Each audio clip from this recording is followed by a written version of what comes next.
स्वागत है साथियों, आपका अपने YouTube चैनल संगम प्रजापति में। साथियों, आज हम पढ़ने वाले हैं मैथ का एक most important chapter number system.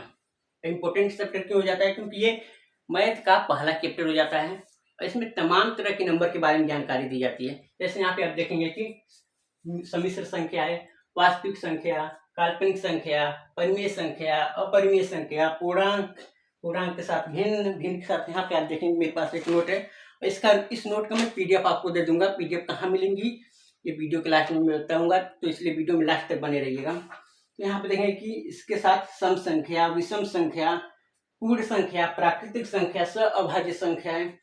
उसके साथ में यहाँ पे शांत दशमलव, अशांत दशमलव, अभाज्य संख्याएं, भाज्य संख्याएं, परिपूर्ण संख्या, ये तमाम तरह के नंबर्स के बारे में हम इस चैप्टर में पढ़ते हैं। एक छोटे से चैप्टर है, इसमें हमें सभी नंबर की डेफिनेशन पढ़ने होते हैं और यहाँ से डायरेक्ट क्वेश्चन बनता है एग्जाम में। और क्वेश्चन कैसा पूछा जाता है कि यहाँ पे डायरेक्ट नंबर को दे दिया जाता है। जैसे यहाँ पे पाई का पूछ दिया, पाई कैसी संख्या है, परिमेय संख्या है या अपरिमेय संख्या है, या 22 के साथ नंबर को दे दिया जाएगा, कर्ण में कोई नंबर दे दिया जाएगा, कर्ण में माइनस के साथ कोई नंबर दे दिया जाएगा, या सम संख्या, विषम संख्या, अभाज्य संख्या, अभाज्य संख्या, तमाम तरह के क्वेश्चन यहाँ पे डायरेक्ट बनते हैं। और अगर हमें ये बेसिक जानकारी नहीं पता होती तो हम एग्जाम में ये सारे क्वेश्चन गलत कर देते हैं। तो ये क्वेश्चन गलत ना हो, तो इसलिए हम इस चैप्टर को शुरू करेंगे। यहाँ पे हम 2 स्लाइड में इस चैप्टर को पढ़ेंगे। आप देखें कि एक स्लाइड मैंने यहाँ पे रेडी कर लिया है, जिसको मैं स्टेप बाय स्टेप समझाऊंगा एक एक करके सारे ऑप्शन को। दूसरी स्लाइड में इसके बाद में प्रेजेंट करूंगा। तो शुरू करते हैं। पहला नंबर हमारा आता है सम्मिश्र संख्या। पहली टर्म्स हमारा आती है सम्मिश्र संख्या। ये सम्मिश्र संख्या होती क्या है? तो ये संख्याओं की खिचड़ी होती है। इसमें हम सभी संख्याओं को हम बोल देते हैं। अगर हम मुंह उठा के कोई भी संख्या बोल दें तो वो सम्मिश्र संख्या हो जाती है। जैसे मैंने बोला 10, 20, कड़ी में 10, -10, +10, 0, ये सारी संख्याएं हम किस में रख सकते हैं? सम्मिश्र संख्या यानी कॉम्प्लेक्स नंबर के अंदर रख सकते हैं। अब कॉम्प्लेक्स नंबर को हम 2 तरह से डिवाइड करते हैं, 2 क्लास में डिवाइड कर लेते हैं। एक को बोलते हैं वास्तविक संख्या यानी रियल नंबर, और दूसरा होता है काल्पनिक संख्या यानी इमेजिनरी नंबर। अब यहाँ पे समझते हैं वास्तविक संख्या को यानी रियल नंबर को। तो वो सभी संख्याएं जो वास्तव में इस ब्रह्मांड में एग्जिस्ट करती हैं यानी पाई जाती हैं, उनको हम वास्तविक संख्या बोल देते हैं। और डिफिनेशन की बात करें तो ऐसी संख्याएं जिनको संख्या रेखा पे दिखाया जा सके। संख्या रेखा क्या होती है? तो एक ऐसी लाइन होती है जो बीच में 0 होता है। 0 के अगर लेफ्ट में जाएंगे तो यहाँ पे ये अनंत तक बढ़ती है माइनस के साथ, और 0 के अगर दाएं आए तो दाएं आने पे, राइट साइड में आने पे ये अनंत तक बढ़ती है प्लस चिन्ह के साथ। तो इस नंबर पे जिन भी संख्याओं को हम दर्शा सकते हैं उनको हम वास्तविक संख्या बोलते हैं। तो यहाँ पे ये संख्या दशमलव में भी हो सकती है, बटा में भी हो सकती है। आगे हम पढ़ेंगे इसके, अगर ब्रांच को पढ़ेंगे तो आगे देखेंगे कि इसके भी ब्रांच में अलग अलग। तो यहाँ पे हम देखेंगे इस नंबर को। ये मोटी मोटी बात याद रखिए कि जो भी संख्या ब्रह्मांड में पाई जा रही हैं उनको हम वास्तविक संख्या बोलेंगे, रियल नंबर बोलेंगे। काल्पनिक संख्या की बात करें जिसे इमेजिनरी नंबर बोलते हैं, तो ये संख्याएं वास्तव में ब्रह्मांड में नहीं पाई जाती। ये संख्याएं सिर्फ कल्पनाओं में पाई जाती हैं, यानी इन संख्याओं का सिर्फ कल्पना किया जा सकता है, वास्तव में नहीं पाई जाती हैं। यहाँ पे नोट में देखेंगे तो ऐसी संख्याएं जिनको संख्या रेखा पर नहीं दिखाया जा सके। साथियों, वीडियो थोड़ी सी ब्लर हो सकती है तो आप अपनी क्वालिटी को बढ़ा लीजिएगा। ऐसी संख्याएं जिनको संख्या रेखा पर नहीं दिखाया जा सके, यानी जिन संख्याओं को इस रेखा पे नहीं दिखाया जा सकता है, और उसके साथ ऋण चिन्ह के साथ कर्णरी वाली संख्याएं, यानी ऐसी संख्याएं जो रूट में हो और माइनस चिन्ह के साथ हो, उन संख्याओं को हम काल्पनिक संख्या बोल देंगे। जैसे यहाँ पे देखेंगे कि √-4, √-3 और या 3 आयोटा, यानी साथियों आयोटा के साथ में कोई नंबर दिख जाए तो वो भी हमारी काल्पनिक संख्याएं होती हैं। तो साथियों अब बढ़ते हैं अगले टर्म पे। तो यहाँ पे वास्तविक संख्या को 2 तरह से डिवाइड किया जाता है। एक को बोलते हैं परिमेय संख्या यानी रेशनल नंबर, और दूसरे को बोलते हैं अपरिमेय संख्या यानी इरेशनल नंबर। यहाँ समझते हैं परिमेय संख्या होती क्या है। तो वे संख्याएं जिनको हम P/Q रूप में लिख सकते हैं, जिनको हम P/Q रूप में लिख सकते हैं, और जिन संख्याओं का हम पूर्ण वर्गमूल निकाल सकते हैं, वो संख्याएं हमारी परिमेय संख्याएं कहलाती हैं। जैसे यहाँ पे देखेंगे कि 4/3 ये P/Q रूप में ये परिमेय संख्या है। 22 के साथ ये भी P/Q रूप में ये परिमेय संख्या है। √81 81, यानी ये 9 का वर्गमूल है, ये 9 का वर्ग है, इसका वर्गमूल निकलेगा 9, तो ये भी एक परिमेय संख्या है। ये 121 है अंडर रूट के साथ, तो ये भी एक परिमेय संख्या है। यहाँ पे ध्यान दीजिएगा कि मिस्टेक हो सकता है, यहाँ पे माइनस के साथ है, तो ये माइनस के साथ जो भी कर्ण संख्या रहेंगी ये काल्पनिक होगी। और यहाँ पे क्योंकि इनका पूर्ण वर्गमूल नहीं निकाला जा सकता, यहाँ पे इनका पूर्ण वर्गमूल निकाला जा सकता है, तो ये परिमेय संख्या होंगी और वास्तविक संख्या के अंदर आएंगी। दूसरी टर्म्स आती है अपरिमेय संख्या यानी इरेशनल नंबर की। तो यहाँ पे नोट में देखेंगे कि p बटा q रूप में इसे नहीं लिखा जा सकता। समझिएगा कि परिमेय संख्या को हम p बटा q रूप में लिख सकते हैं, लेकिन अपरिमेय संख्या को हम p बटा q रूप में नहीं लिख सकते हैं। दूसरी क्या है, दूसरा नोट है कि पूर्ण वर्गमूल नहीं निकाला जा सकता है। यहाँ पे परिमेय संख्या में पूर्ण वर्गमूल निकाल पा रहे थे, लेकिन अपरिमेय संख्या में पूर्ण वर्गमूल नहीं निकाला जा सकता। और तीसरा नोट है इसमें कि ये अनावर्ती और अशांत दशमलव संख्याएं होती हैं। कैसी होती हैं? अनावर्ती और अशांत दशमलव संख्याएं। ये संख्या क्या होती है अभी मैं आपको समझा रहा हूँ।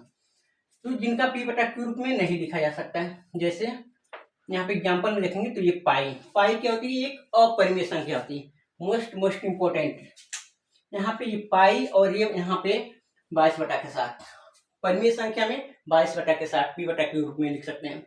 अपरिमेय संख्या में p बटा q रूप में नहीं लिख सकते पाई। कर्ण में 2, क्योंकि इनका पूर्ण वर्गमूल नहीं निकाला जा सकता, इसका पूर्ण वर्गमूल नहीं निकाला जा सकता। वर्गमूल तो निकाला जा सकता है लेकिन उस वर्गमूल दशमलव में आएगा, तो दशमलव में नहीं आना चाहिए, पूर्ण होना चाहिए। तो कर्ण में 2 और कर्ण में 10, इनका पूर्ण वर्गमूल नहीं निकाला जा सकता, अपरिमेय संख्या होंगी। पाई 22 बटा के साथ बोला जाता है, 22 बटा के साथ, लेकिन एग्जैक्ट वैल्यू नहीं होती 22 बटा के साथ, यानी इसे p बटा q रूप में नहीं लिखा जा सकता है, इसलिए ये पाई अपरिमेय संख्या।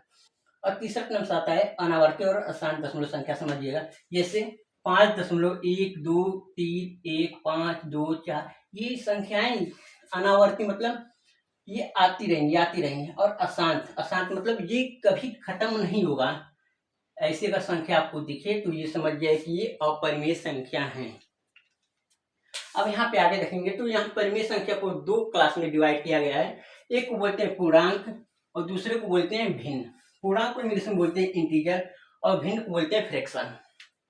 समझिएगा कि जो संख्याएं नंबर लाइन पर दिखाई देती हैं, समझिएगा बात, जो संख्याएं नंबर लाइन पर दिखाई देती हैं उनको हम पूर्णांक बोलते हैं। और वो भी साथियों पूरी संख्या होती है, ठीक है, वो 1 2 3 4 और कहाँ तक जाती हैं? अनंत तक जाती हैं, ये अनंत तक। और यहाँ पे 0 के अगर बाएं आते हैं तो ये संख्याएं ऋण चिन्ह के साथ होती हैं, और 0 के दाएं जाते हैं तो ये संख्याएं प्लस चिन्ह के साथ होती हैं।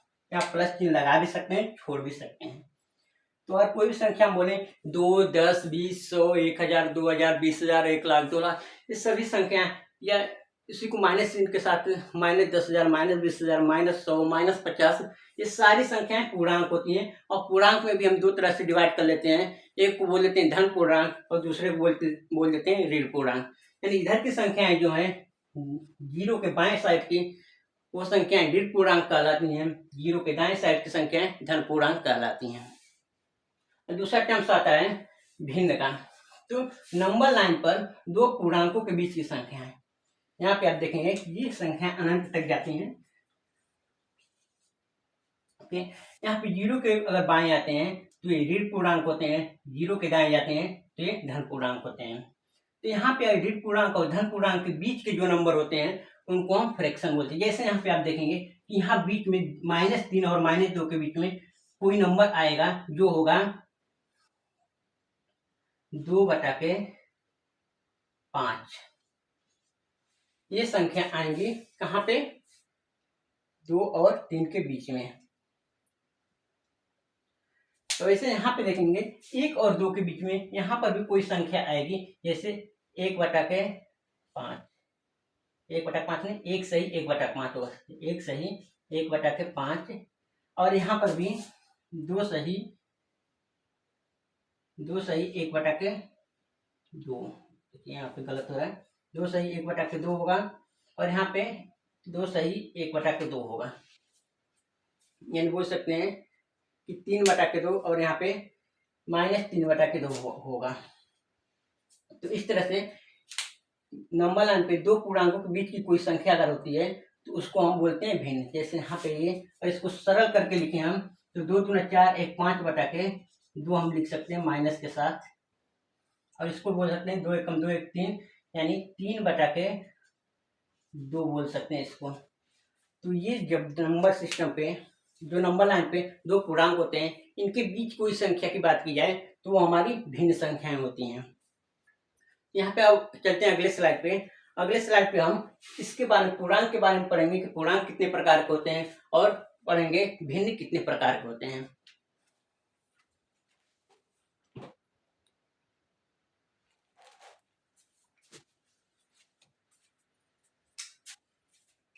ये रही हमारी दूसरी स्लाइड।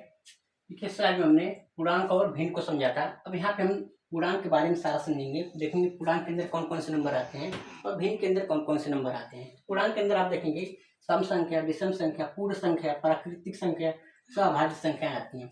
यहीं पे प्राकृतिक संख्या के अंदर 3 तरह की संख्याएं आती हैं, अभाज्य संख्याएं, भाज्य संख्याएं और परिपूर्ण संख्याएं। वहीं पर अगर दशमलव की बात करें तो दशमलव में 2 तरह की दशमलव संख्याएं आती हैं, एक शांत दशमलव भिन्न आती है, दूसरी अशांत दशमलव भिन्न आती है। तो एक एक करके यहाँ पे आप समझते हैं। तो आते पहले पूर्णांक को समझ लेते हैं, उसके बाद हम फ्रैक्शन पे चलेंगे। पूर्णांक को इंग्लिश में बोलते हैं इंटीजर, और इसके अंदर पहला नंबर आता है सम संख्या, जिसे बोलते हैं इवन नंबर। ये नंबर कैसे होते हैं? तो सभी पूर्णांक, पिछले स्लाइड में हमने पूर्णांक को देखा, मैंने कहा कि नंबर सिस्टम पे सभी नंबर, चाहे वो ऋण चिन्ह के साथ हो या धन चिन्ह के साथ हो, पूर्ण संख्याएं हैं, उससे हम पूर्णांक बोलते हैं। तो अब सम संख्या की बात करें तो सभी पूर्णांक, चाहे वो पॉजिटिव हो चाहे नेगेटिव हो, जो 2 से पूरी तरह से विभाज्य हो। यहाँ ब्रैकेट में मैंने लिख दिया है माइनस पूर्णांक से लेकर के धन पूर्णांक तक 0 सहित, यानी कि कोई भी धन पूर्णांक है जो 2 से विभाज्य है वो भी सम संख्या है, कोई भी ऋण पूर्णांक है जो 2 से विभाज्य है वो सम संख्या है। 0 भी क्या होता है? एक सम संख्या होता है, क्योंकि 0 किसी नंबर के लास्ट में होता है तो संख्या 2 से विभाज्य होती है, इसलिए 0 को भी हम सम संख्या के अंदर रख लेते हैं। एग्जाम्पल की बात करें 2, क्योंकि 2 पूरी तरह से 2 से विभाज्य है, 2 इसलिए सम संख्या होगा। 20 ये भी सम संख्या होगा, 50 ये भी सम संख्या होगा, -30 ये ऋण पूर्णांक है लेकिन 2 से विभाज्य है इसलिए ये भी सम संख्या होगा। ऐसे 100 ये भी ऋण पूर्णांक है लेकिन 2 से विभाज्य है इसलिए ये भी सम संख्या होगा। तो ऐसे बहुत सारी संख्याएं जो 2 से कटे, चाहे वो माइनस में हो या प्लस में हो, कोई मैटर नहीं करता। ओके, दूसरी संख्या है विषम संख्या, जिसे इंग्लिश में बोलते हैं ऑड नंबर। इसके एग्जाम्पल की बात करें, डेफिनेशन की बात करें तो सभी पूर्णांक जो 2 से पूरी तरह विभाज्य न हो। सम संख्या 2 से पूरी तरह विभाज्य हो, विषम संख्या 2 से पूरी तरह विभाज्य ना हो। इसमें हम 0 को छोड़ देते हैं, 0 नहीं कटेगा 2 से। किसी भी संख्या के लास्ट में अगर 0 है तो वो संख्या 2 से कट जाएगी, तो इसलिए 2 को यहाँ पे हम काउंट नहीं करते हैं। तो ऐसी संख्याएं जो ऋण पूर्णांक के साथ हो और धन पूर्णांक के साथ हो, किसी के साथ भी हो सकती हैं, लेकिन वो संख्याएं 2 से नहीं कटनी चाहिए, वो विषम संख्या कहलाती है। जैसे -5, ये 5 हो या -5 हो, दोनों संख्याएं 2 से नहीं कटनी है, दोनों क्या होंगी? विषम संख्या होंगी। 21 कभी भी 2 से पूरी तरह से नहीं कटेगा, इसलिए ये 2 21 क्या होगा? विषम संख्या होगा। 27 पूरी तरह 2 से नहीं कटेगा, 27 भी क्या होगा? विषम संख्या होगा, ऑड नंबर होगा। 111 ये भी पूरी तरह 2 से नहीं कटेगा, इसलिए ये भी क्या होगा? विषम संख्या या ऑड संख्या, ऑड नंबर। 129 ये भी 2 से नहीं कटेगा, ये भी विषम संख्या होगा। तो ऐसी सभी संख्याएं जो 2 से ना कटती हैं विषम संख्याएं कहलाती है, ऑड नंबर कहलाती है। तीसरा टर्म्स आता है पूर्ण संख्या यानी होल नंबर। पूर्ण संख्या क्या होता है? देखिएगा, 0 से लेकर के अनंत तक के सभी धन पूर्णांक। यहाँ पे देखिए, अब बात यहाँ पे धन पूर्णांक की बस आ रही है। यहाँ पे हमने धन और ऋण दोनों को लिया, लेकिन होल नंबर की बात करें, पूर्ण संख्या की बात करें तो वो सभी नंबर जो 0 से शुरू होकर के अनंत तक जाते हैं धन पूर्णांक की तरफ, वो सभी नंबर क्या होते हैं? होल नंबर कहलाते हैं। टर्म्स क्या है कि संख्या 0 से शुरू होनी चाहिए होल नंबर के लिए। जैसे यहाँ पे देखेंगे 0 1 2 3 4 5 6 7 8 चलते हुए कहाँ तक जाएगी? अनंत तक जाएगी। ये संख्याएं पूर्ण संख्याएं कहलाती हैं। अगला टर्म्स आता है प्राकृतिक संख्याएं यानी नेचुरल नंबर। इसे को हम काउंटेबल नंबर भी बोल देते हैं या गणना करने वाले अंक भी बोल देते हैं। प्राकृतिक संख्या इसका डिफिनेशन क्या है कि एक से लेकर के अनंत तक के सभी धन पूर्णांक। अभी हमने होल नंबर में पूर्ण संख्या में देखा कि 0 से लेकर के अनंत तक के सभी धन पूर्णांक थे, लेकिन वही प्राकृतिक संख्या की बात करें तो 1 से लेकर के सभी धन पूर्णांक होते हैं। इसको काउंटेबल नंबर क्यों बोला जाता है? क्योंकि ये संख्या देखेंगे कि हम जब भी गणना करते हैं, गिनती गिनते हैं तो 1 से शुरू करते हैं ना कि 0 से, तो इसलिए इसे काउंटेबल नंबर बोल देते हैं क्योंकि ये 1 से शुरू होता है और अनंत तक जाता है। तो यहाँ पर आप देखेंगे 1 2 3 4 5 6 7 8 9 10 11 बार ऐसे करते हुए संख्या अनंत तक जाती है। इसको हम बोलते हैं प्राकृतिक संख्या या नेचुरल नंबर। अगली संख्या आती है सह अभाज्य संख्या, इसे बोलते हैं को प्राइम नंबर। इसकी डिफिनेशन देखिएगा, ऐसी संख्याएं जिनका HCF 1 हो। HCF क्या होता है? महत्तम समापवर्त्य। जैसे 4 और 5। HCF हम आगे पढ़ेंगे, LCM और HCF पूरी तरह से समझेंगे, पढ़ेंगे, उससे संबंधित सवाल भी करेंगे। तो 4 और 5 इनका HCF 1 होता है, इसलिए ये दोनों संख्याएं सह अभाज्य संख्याएं होती हैं। 35 39 इनका भी HCF अगर आप निकालें तो इसका भी HCF आपको 1 मिलेगा, इसलिए ये संख्याएं दोनों संख्याएं सह अभाज्य संख्याएं या को प्राइम नंबर कहलाएंगी। 10 और 11 इन दोनों संख्याओं का नंबर भी HCF भी 1 ही होगा, इसलिए ये दोनों संख्याएं भी सह अभाज्य संख्याएं कहलाती हैं। सह अभाज्य संख्याओं के बारे में मैं बात करूं तो जो भी अल्टरनेट नंबर होते हैं दोनों क्या होते हैं? सह अभाज्य संख्या। इसमें बोलूं अल्टरनेट का मतलब कि एक के बाद दूसरा, मैं बोलूं 3 और 4 ये अल्टरनेट नंबर है और इन दोनों का HCF 1 देखने को मिलेगा। 5 6 की बात करूं, ये दोनों अल्टरनेट नंबर है, HCF 1 देखने को मिलेगा।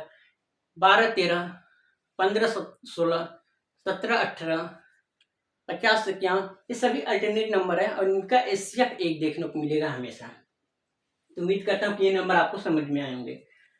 अब इसी के अंदर थोड़ा सा और अगर जाते हैं तो देखेंगे प्राकृतिक संख्या को, नेचुरल नंबर को हम 3 तरह से डिवाइड करते हैं। एक को बोलते हैं अभाज्य संख्या यानी प्राइम नंबर, दूसरे को बोलते हैं भाज्य संख्या यानी कंपोजिट नंबर और तीसरा होता है परिपूर्ण संख्या यानी परफेक्ट नंबर। अब पहले इन तीनों को हम समझ लेते हैं, फिर जाकर के हम फ्रैक्शन वाले को समझेंगे। तो अभाज्य संख्या यानी प्राइम नंबर, जिन संख्याओं के अधिकतम 2 गुणनखंड हो। बात समझिएगा कि ऐसे नंबर जिनके अधिकतम 2 से ज्यादा नहीं हो सकते हैं, 2 हो या 2 से ज्यादा नहीं हो। बात समझिए, अधिकतम 2 का मतलब क्या होता है कि मैक्सिमम 2 गुणनखंड हो सकते, मैक्सिमम 2 गुणनखंड हो सकते हैं। अगर 2 से ज्यादा हो गए तो वो नंबर अभाज्य संख्या नहीं रहेगा। बात समझिएगा, यहाँ पर मैंने नंबर लिया 3 के अधिकतम 2 गुणनखंड हो सकते हैं, या तो वो 1 होगा या 3 होगा, यही 2 गुणनखंड होंगे 3 के। इसके अलावा 3 का और कोई गुणनखंड नहीं हो सकता है, इसलिए 3 क्या है? ये अभाज्य संख्या यानी प्राइम नंबर है। मैंने 7 को लिया, 7 के अधिकतम सिर्फ 2 गुणनखंड हो सकते हैं, 1 हो सकता है या 7 हो सकता है, इसलिए 7 क्या है? अभाज्य संख्या यानी प्राइम नंबर है। मैंने 11 को लिया, 11 के अधिकतम 2 गुणनखंड हो सकते हैं, या तो 1 से कटेगा या 11 से कटेगा।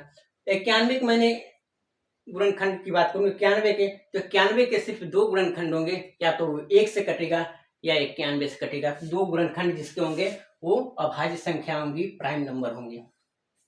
बात समझिएगा।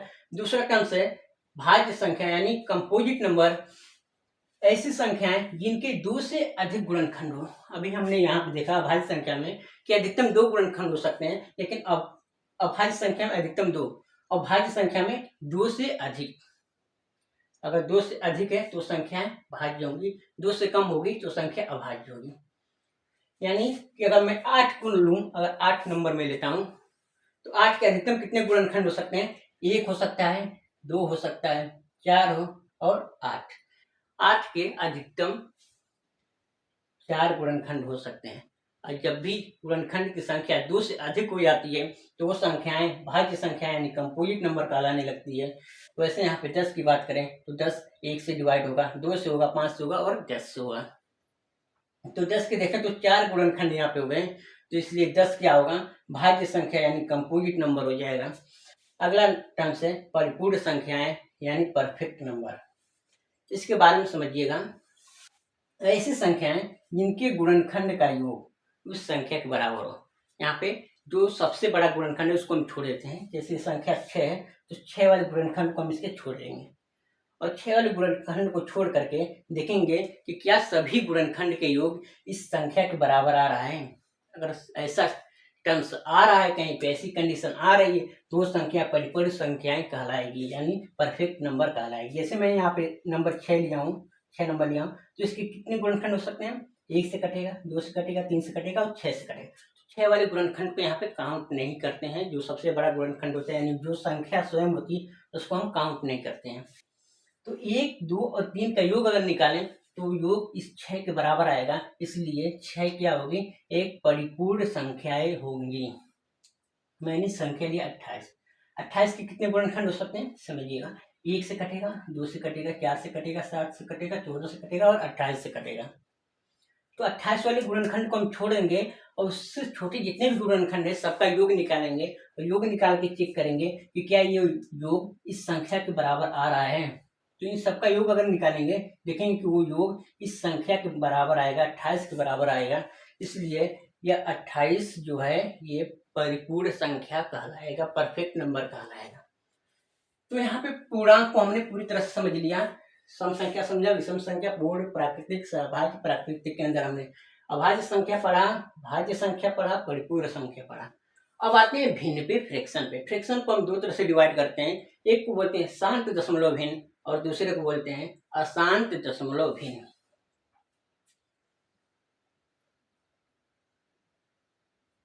समझिएगा, शांत दशमलव भिन्न क्या होते हैं, ऐसे भिन्न जो दशमलव के कुछ अंक बाद पूरी तरह से विभाजित हो जाते हैं। यानी कुछ इस तरह के भिन्न जिसको अगर हम डिवाइड करें तो दशमलव के बाद कुछ अंक तक जाएं और उसके बाद ये पूरी तरह से विभाजित होकर के ये खत्म हो जाए, यानी विभाजित हो जाए और एक हमें दशमलव में संख्या मिल जाए। बात समझिए, जैसे 5/2। मैं 5/2 को अगर यहाँ पे भाग देता हूँ, 5 में 2 से अगर मैं भाग देता हूँ तो 2 दूना के 4 यहाँ पे आता है और 1 बचता है। यहाँ दशमलव लगाया मैंने, यहाँ 10 हो गया और 2 पचे 10। अब देखें कि ये संख्याएं पूरी तरह से विभाजित हो गई, दशमलव के कुछ अंक तक जाकर के ये संख्या पूरी तरह से विभाजित हो गई। तो इसलिए ये संख्याएं कहलाएंगी शांत दशमलव भिन्न। जैसे आगे एग्जाम्पल देखें तो 3/2, 21/5, इस तरह की संख्याएं जो होंगी जो दशमलव के कुछ अंक तक जाकर के डिवाइड करने पे पूरी तरह से विभाजित हो जाती हैं, शांत दशमलव भिन्न कहलाती हैं। और दूसरी टर्म्स आती है अशांत दशमलव भिन्न की। ऐसे भिन्न जो पूरी तरह से विभाजित न हो, ऐसे भिन्न जो पूरी तरह से विभाजित न हो सके, जैसे 10/3, 100/33, इस तरह के नंबर जो दशमलव के बाद चलते जाएं, लगातार चलते जाएं, कभी पूरी तरह से विभाजित ना हो, ऐसे भिन्न को अशांत दशमलव भिन्न कहते हैं। जैसे यहाँ पे मैं 10 को मैं 3 से अगर डिवाइड करूँ तो 3 3 के 9 आता है, 1 बच जाता है, दशमलव लगाया मैं 10 हो गया, फिर भाग दूंगा 3 3 के 9, फिर 1 बचेगा, 0 बढ़ाया, फिर भाग दूंगा 3 3 के 9, फिर 1 बचा। तो ये ऐसे चलता जाएगा, 3.3 चलते जाएगा, कभी खत्म नहीं होगा। इसलिए इसे बोलते हैं, इस तरह के भिन्न को अशांत दशमलव भिन्न बोला जाता है। तो इस तरह से नंबर सिस्टम के अंदर जितने तरह के नंबर होते हैं सबको हमने यहाँ पे समझा, पढ़ा और देखा। तो अगर तो यहाँ पे अब इसकी PDF कहाँ मिलेगी आपको, तो आपको टेलीग्राम ग्रुप में जाना है, @संगम प्रजापति 85 602, इस टेलीग्राम चैनल पे जाना है। यहाँ पे मैं इस वीडियो को अपलोड कर दूंगा। आपको इस ग्रुप में, टेलीग्राम के इस ग्रुप में जाना है। यहाँ पे मैं इसका PDF अपलोड कर दूंगा, जिससे आप अगर बाद में कभी रिवीजन करना हो, पढ़ना हो तो आप उस PDF को देख करके पढ़ सकते हैं, रिवीजन कर सकते हैं। इसके साथ ही वीडियो अच्छी लगी हो तो वीडियो को लाइक करें, चैनल पे नए तो चैनल को शेयर और सब्सक्राइब करें। मिलेंगे अगले वीडियो में एक अगले टॉपिक के साथ, तब तक के लिए जय हिंद, टेक केयर।